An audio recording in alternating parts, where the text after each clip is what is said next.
We gonna read the news, but first I gotta just set the Facebooks to the not private. And then it will be time to reading of news. Let's see. And there we are. Let's see here. Change that from private only to public. Save. Awesome. And there we are. Alrighty. So, what we got first today is young Black and Latino men say they choose Trump because of the economy and jobs. Here's how and why. Those damn racist Blacks and Latinos. How dare they? Brian Leha, a 31-year-old small business owner from Belton, Texas, was not surprised that a growing number of Latino men of his generation voted for Donald Trump for president this year. He had voted Republican in 2016 and 2020. His rationale was simple. He said he had benefited from Trump's economic policies, especially tax cuts, because who didn't? I'm a blue-collar worker, he says, so tax breaks for small businesses are ideal for what I do. For Deshaun Galashaw, a consultant in Fairfax, Virginia, a vote for Trump was rooted in what he saw as Democrats' rhetoric not matching their actions. Well, about damn time you woke up there, buddy. It's been a very long time since the Democrats ever really kept their promises to what they're going to do for the minority communities, he said. Yeah, like over half a century. Galashaw, 25, who is Black, also voted for Trump twice before. This year, he said he thought the former president's minority community outreach really showed up. Trump gained a larger share of Black and Latino voters than he did in 2020, when he lost to Democrat Joe Biden, citation needed, and most notably among men under age 45, according to Associated Press VoteCast, a nationwide survey of more than 120,000 voters.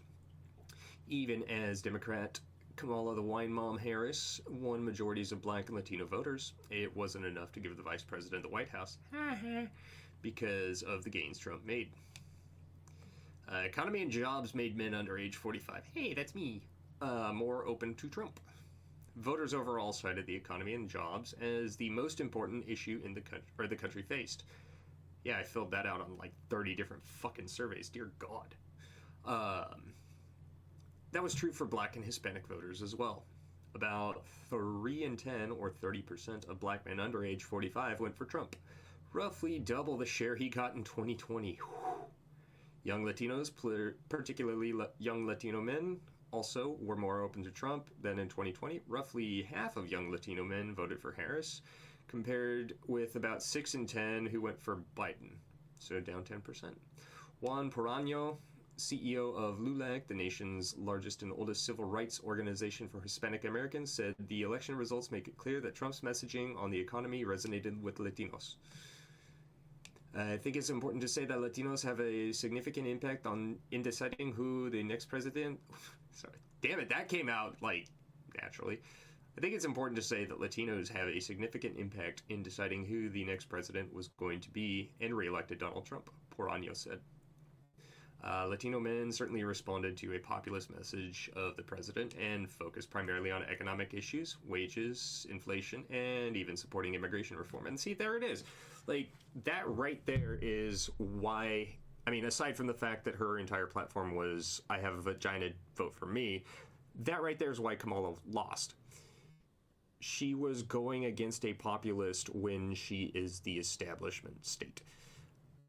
Donald Trump knew how to rally the we the people part of the we the people, regardless of melanin or background, and get them out to vote. He knew exactly what to say, and the more important part of it is that he's got the track record, or at least the attempts at the track record, in some cases. Thank you, Never Trump Republicans 2016 through 2018, you fucking twats.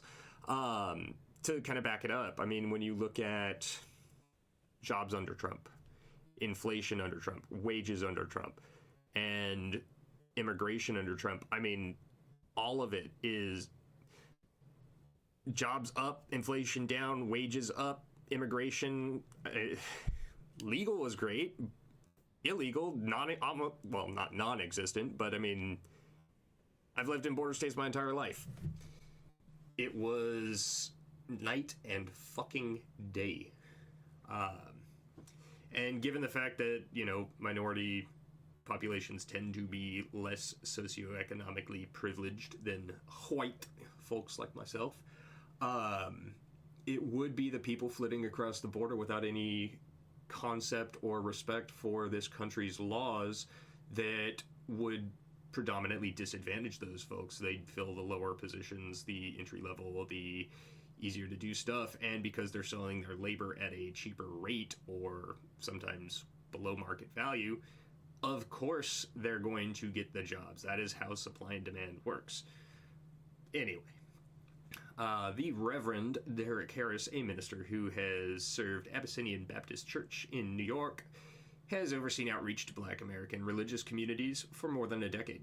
He said that Trump's hyper-masculine appeal always with the id pull, always with the fucking id pull, worked to win over some younger men of color. I think that Trump, with his bogus machismo... Okay, hold up, homie. Brother. Have you been shot? Serious question. Like, Mr. Reverend Derek Harkins, Mr. Minister at the Abyssinian Baptist Church in New York, have you been shot?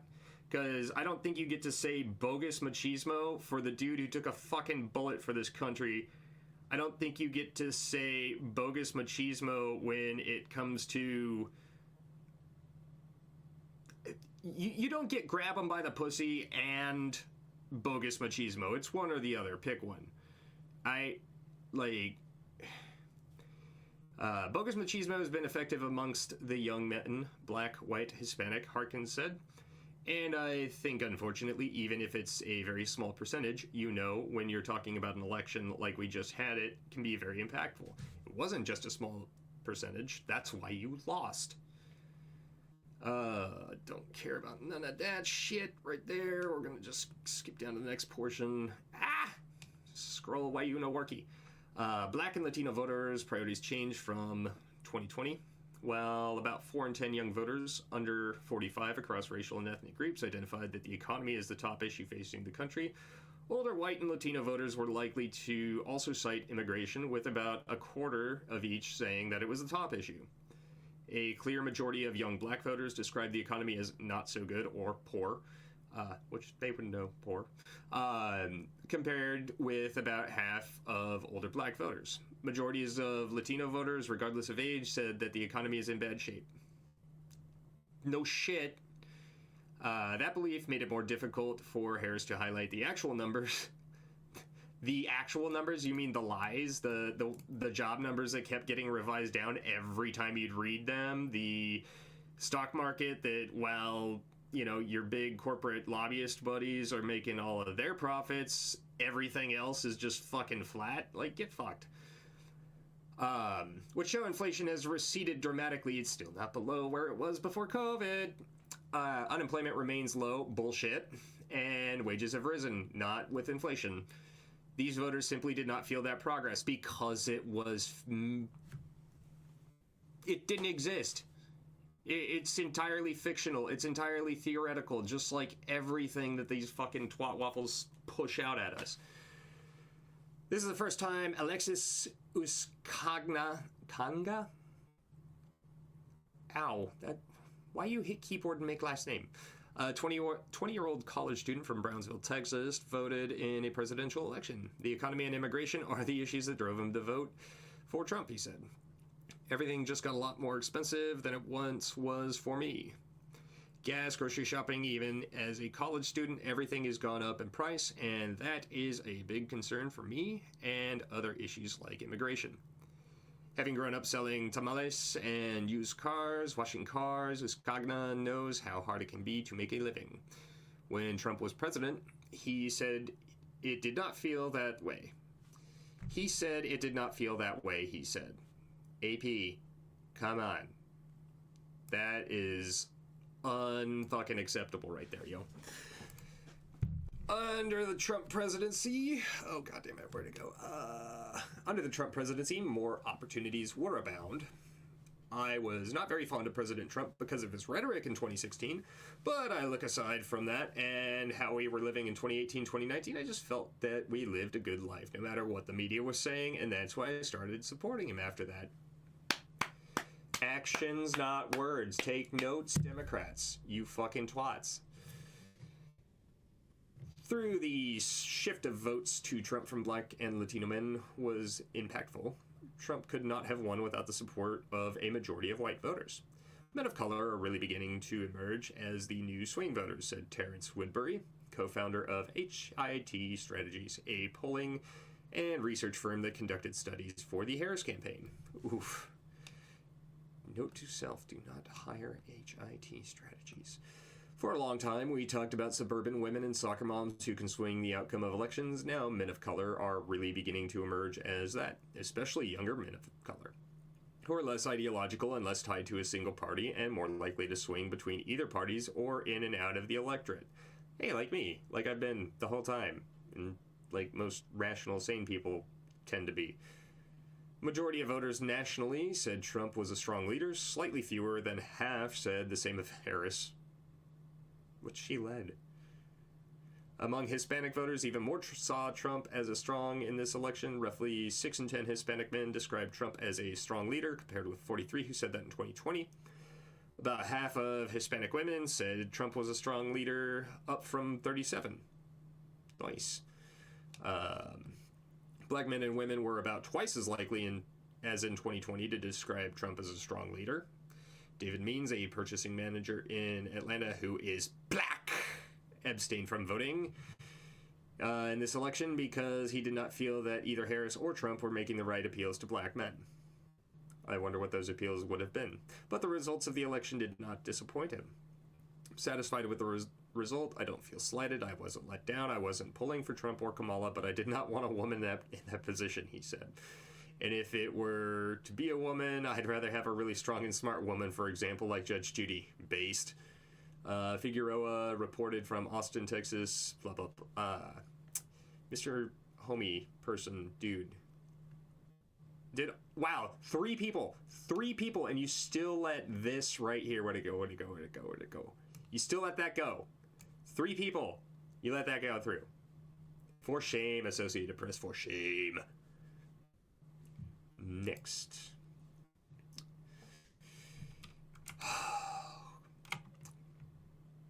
I'm sure any and everybody who watches this, if anybody watches this, will have some kind of, I could have bought this at that price. I could have bought this at $1. I could have bought this at whatever price kind of stories. It's better to just not think about that kind of stuff and piss with the cock you got. Bitcoin hits $80,000 a coin for the first time on Trump optimism. Bitcoin, BTC, USD crossed 80K for the first time, boosted by President-elect Donald Trump's embrace of crypto assets and expectations of a friendlier regulatory landscape. The cryptocurrency climbed as much as 4.7% to a record $80,092 per coin on Sunday. The incoming Trump administration is seen as... Oh, I hate you, fucking Seeking Alpha. You suck so much cock. Oh my god. And not in the Kamala Harris way, but in like the really disrespectful, denigrating way. There we go. Fuck off!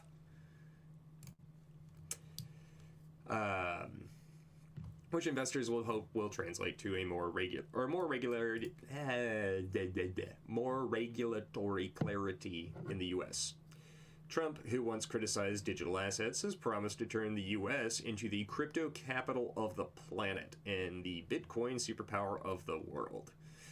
Investors are factoring in the potential for the Trump administration to roll back crypto regulations with a pro-crypto shift in Congress that could pass legislation to support industry growth. God damn, that would be so fucking sick. I wish I still had my crypto. Oh my god. Glad I don't have my AMC. Wish I still had my crypto.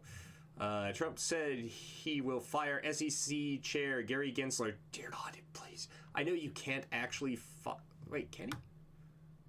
Can he? He can fire the SEC guy. Yeah, fuck Gary Gensler. That dude can eat a dick.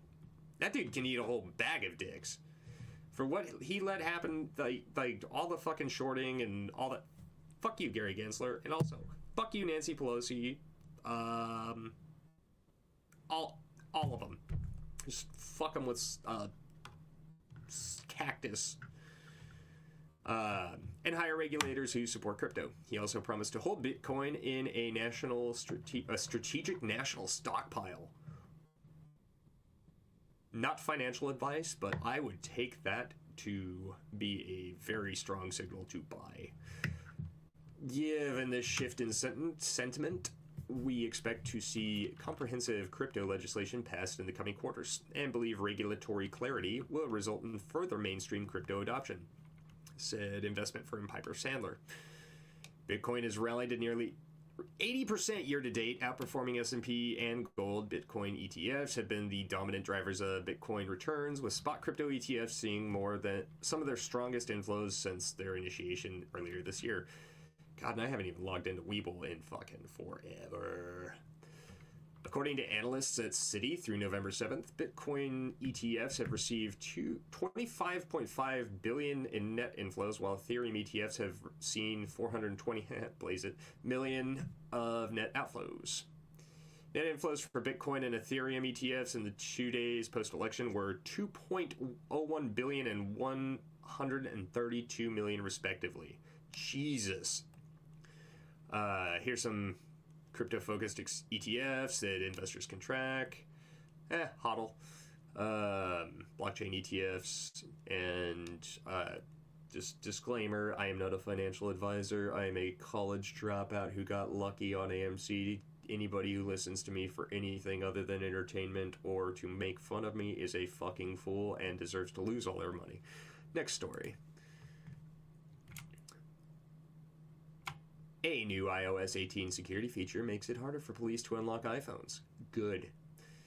Apple added an inactivity timer that reboots iPhones to a more secure state when they haven't been unlocked in a while. I'm sure this is going to cause all sorts of fucking problems for people like me who don't normally keep up with this shit. But thank you. Now I'm reading it. Cool. Now I know not to let it not sit unlocked.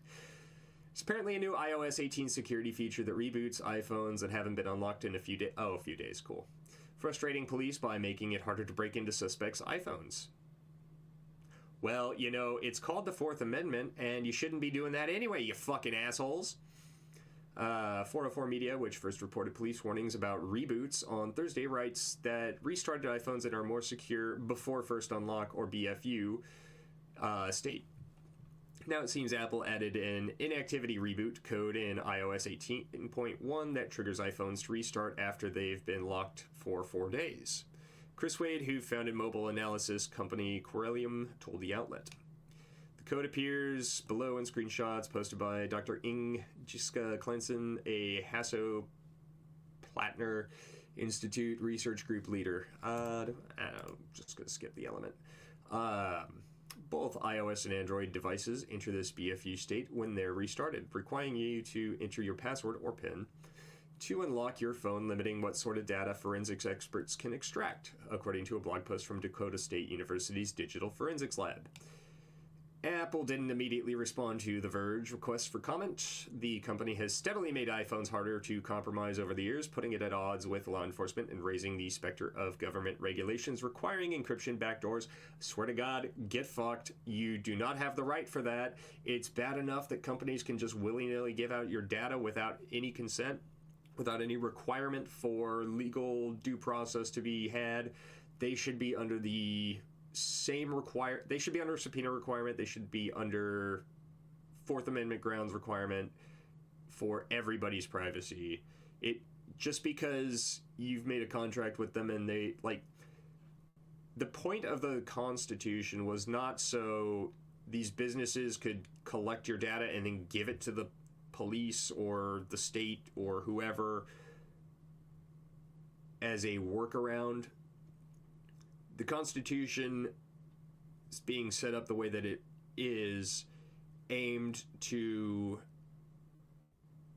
place the burden on the seizure of your property, you as a person, your belongings, your effects, whatever, on the person seeking it. So just because there's a middleman of the phone company or of the internet company or whatever doesn't mean that warrant requirements are gone, doesn't mean that, but it's effectively is, because at this point now all they have to do is be like, well, you know, we could just repeal section 230 and fuck all you guys over.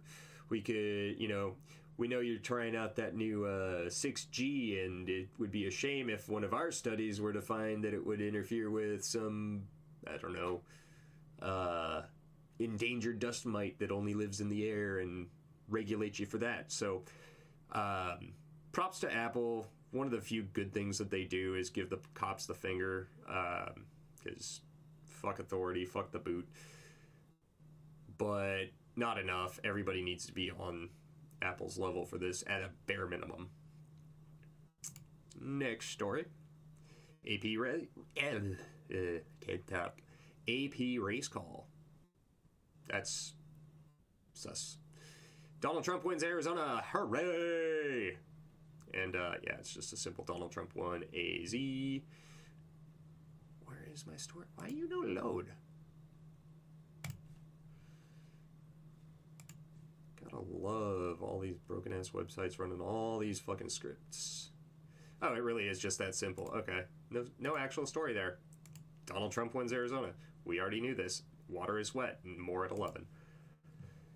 Breaking exclusive. House Judiciary Committee may publicly out Jack Smith's entire team of Democrat prosecutors. Everything is on the table. Oh, that is the look of a man who needs to be redacted. The House Judiciary Committee on Friday put Jack Smith on notice after President Trump won the 2024 election in a historic landslide. Oh, it feels so good to say those words. Gateway Pundit asked House Judiciary Committee Chairman Jim Jordan's office if Jack Smith's team of Democrat activist lawyers will publicly be named. I am not sure why they haven't yet, given that they are lawyers prosecuting a public figure on behalf of the public. Recall that special counsel dickhead Jack Smith's team of taxpayer-funded prosecutors were operating in secret. Smith's team of lawyers was double the size of Mueller's team. Mueller had a team of a dozen angry Democrats and Hillary Clinton donors harassing Trump for 2 years. Wow. It was 2 years, holy shit.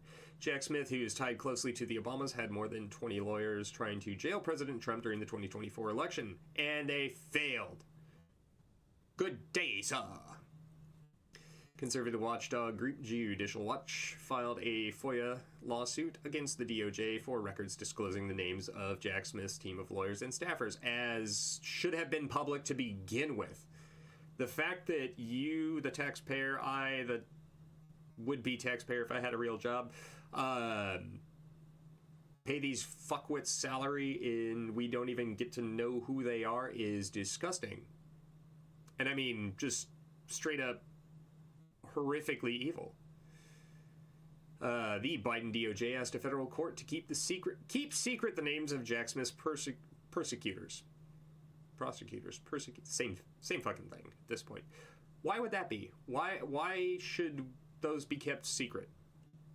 The truth fears no investigation, and I cannot think of a circumstance in which the attorneys prosecuting a case on behalf of the people wouldn't want to be known by the people that they're prosecuting on behalf of? After months of delay, the Biden Justice Department finally acknowledged on April 12, 2023, that it possessed 2 staff rosters responsive to Judicial Watch's requests, but citing a supposed dearth of FOIA public interest, was withholding the rosters under privacy and law enforcement exemptions. Get fucked. Judicial Watch reported earlier this year. See, and how can anybody with any confidence say that they trust the process when the process is so obfuscated at every fucking turn? I mean, you look at the 2020 election, which now, all of a sudden, there's about 10 million votes that be accounted for. Where'd those votes go? I don't know. You look at that and the fact that, the cases that were brought to the Supreme Court, the cases that were just brought to any courts, really, were all rejected because they lacked standing, lacked damages, lacked basically all on procedural grounds. There were not really any cases that were heard on the merits at all, if I recall correctly. So the investigation of the 2020 election never really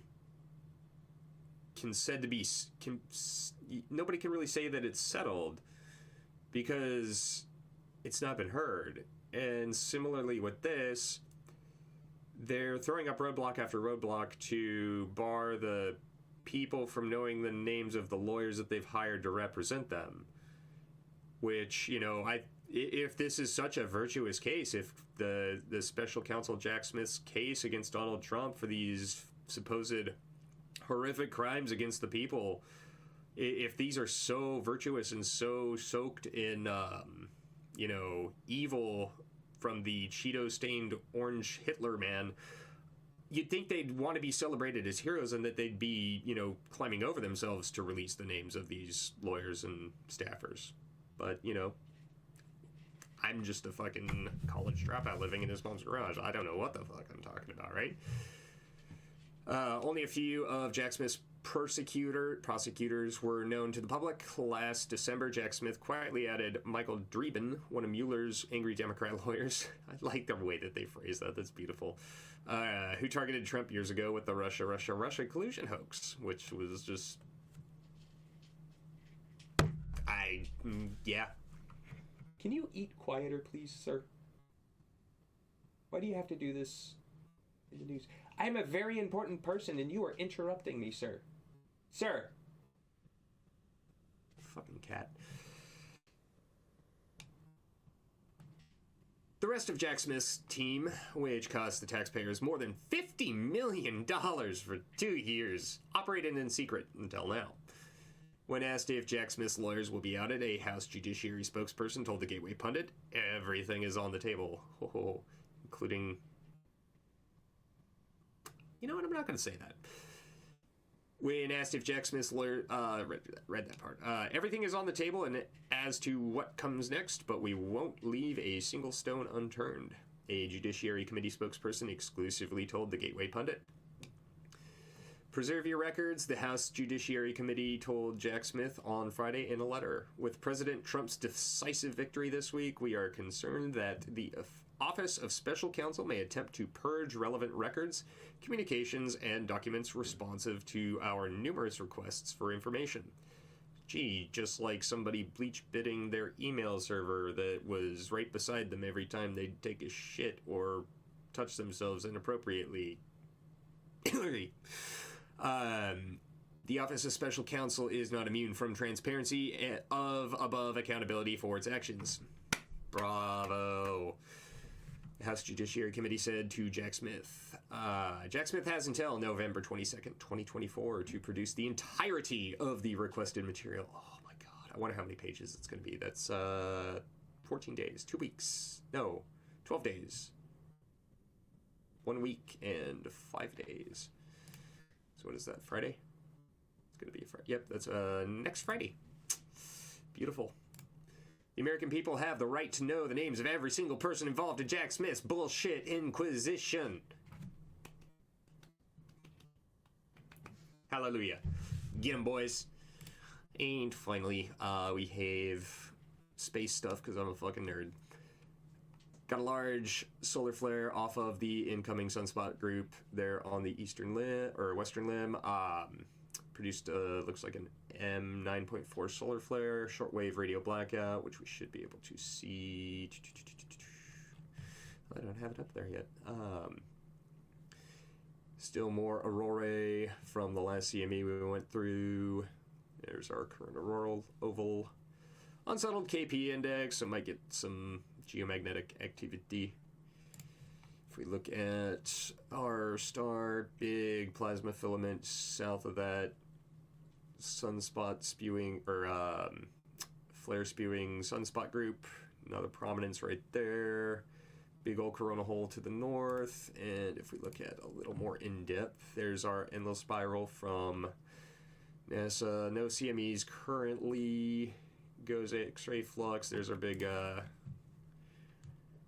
god damn it.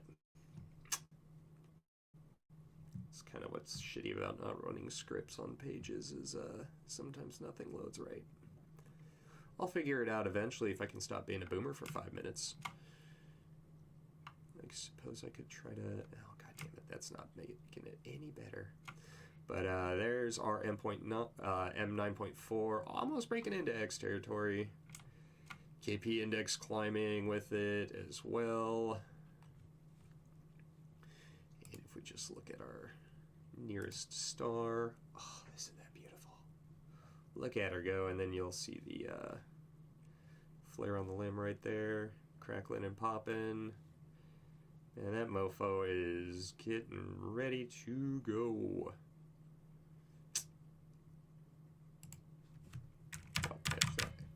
Let's see. Can't go frame by frame, can I? God, that was a nice pop, though.